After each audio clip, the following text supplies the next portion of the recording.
بسم اللہ الرحمن الرحیم۔ السلام علیکم۔ لیس بیان کرتے ہیں کہ ایک دن حضرت عمر رضی اللہ تعالیٰ عنہ کے پاس ایک نوجوان لڑکا لایا گیا جو کسی راستے میں قتل ہوا پڑا تھا۔ آپ رضی اللہ تعالیٰ عنہ نے اس کے بارے میں بہت کوشش کی مگر کچھ معلوم نہ ہو سکا، اور یہ بھی معلوم نہ ہوا کہ اس کو کس نے اور کیوں قتل کیا ہے۔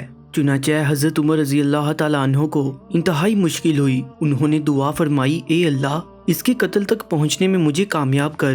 حتیٰ کہ اس طرح سے تقریباً 1 سال گزر گیا اور اس مقتول کی جگہ ایک نومولود بچہ پڑا پایا گیا۔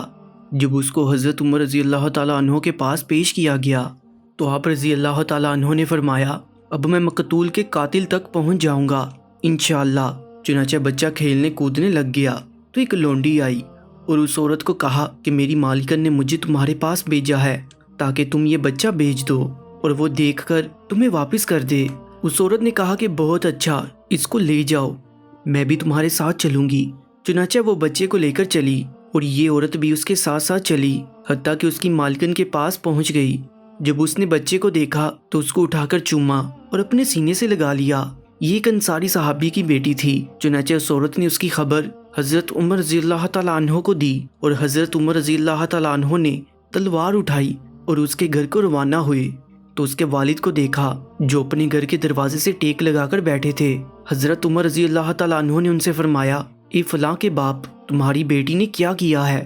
انہوں نے فرمایا کہ اللہ تعالیٰ امیر المومنین کو جزائے خیر عطا فرمائے، وہ تو دوسرے لوگوں سے زیادہ اللہ تعالیٰ کے اپنے باپ کے حق میں بہتر پہچانتی ہے، اور اس کے ساتھ وہ دین کی پابندی کے ساتھ نماز روزہ کو بھی عمدہ سلیقہ سے ادا کرتی ہے۔ تو حضرت عمر رضی اللہ تعالیٰ عنہ نے فرمایا، میں چاہتا ہوں کہ اس کے پاس جا کر اس کو نیکی کی خوب ترغیب دوں۔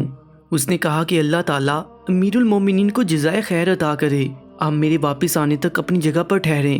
پھر اس نے حضرت عمر رضی اللہ تعالیٰ عنہ کے آنے کی اجازت طلب کی۔ جب حضرت عمر فاروق رضی اللہ تعالیٰ عنہ داخل ہوئے تو ان کے پاس جتنے لوگ تھے ان سب کو چلے جانے کا فرمایا۔ وہ سب چلے گئے۔ اب صرف حضرت عمر رضی اللہ تعالیٰ عنہ اور لڑکی اس کمرہ میں رہ گئے، ان کے پاس اور کوئی شخص نہیں تھا۔ اب حضرت عمر رضی اللہ تعالیٰ عنہ نے تلوار سونتی اور فرمایا، سچ سچ بتا دو ورنہ عمر جھوٹ سننے کا عادی نہیں۔ تو اس نے کہا، اے امیر المومنین، آہستہ اور اپنے وقار کو قائم رکھیں، اللہ کی قسم میں سچ کہوں گی، ایک بڑھیا میرے پاس آیا کرتی تھی، میں نے اس کو ماں بنا رکھا تھا اور وہ میرے کام کر دیا کرتی تھی جو میری والدہ کرتی تھی، اور اس طرح سے میں اس کی بیٹی بنی ہوئی تھی۔ پھر وہ اس طرح سے کافی عرصہ تک رہتی رہی۔ پھر اس نے کہا کہ بیٹی مجھے ایک سفر پر جانا ہے اور ایک جگہ پر میری ایک بیٹی ہے، میں اس کے بارے میں فکر مند ہوں، میں چاہتی ہوں کہ اپنے سفر سے واپسی تک اس کو تمہارے پاس چھوڑ جاؤں۔ اس کا ارادہ اپنے بیٹے کا تھا جو جوان تھا مگر اس کی داڑھی مونچھ نہیں آئی تھی، اس کی شکل لڑکی جیسی تھی۔ جب وہ میرے پاس لائی تو مجھے یقین ہو گیا کہ یہ لڑکی ہی ہے، اور اس نے میرا وہ جسم کا حصہ بھی دیکھا جس کو ایک عورت دوسری عورت سے دیکھ سکتی ہے، حتیٰ کہ اس نے ایک دن مجھے فکر مند پایا جبکہ اس وقت میں سوئی ہوئی تھی اور مجھے معلوم نہ ہوا کہ وہ میرے اوپر تھا اور مجھ سے مل چکا تھا۔ تو میں نے اپنا ہاتھ چھری کی طرف بڑھایا جو کہ میرے پہلو میں رکھی ہوئی تھی اور اس کو قتل کر دیا۔ پھر میں نے اس کے بارے میں حکم دیا تو اس کو وہاں پر ڈالا گیا جہاں پر آپ نے دیکھا۔ پھر مجھے یہ بچہ پیدا ہوا۔ جب یہ پیدا ہوا میں نے اس کو بھی اس کے باپ کی جگہ پر پھینک دیا۔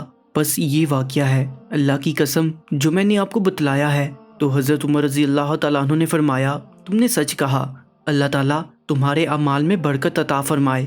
پھر اس کو وصیت اور نصیحت فرمائی اور اس کے لیے دعا کی اور اس کے والد سے فرمایا، اللہ تعالیٰ تمہارے لیے تمہاری بیٹی میں برکت عطا کرے، تمہاری بیٹی بہت نیک ہے۔ تو بوڑھے نے کہا، اے امیر المومنین، اللہ تعالیٰ تمہیں اپنے ساتھ لگا کے رکھے اور تمہاری رعایا کی طرف سے تمہیں جزائے خیر عطا فرمائے۔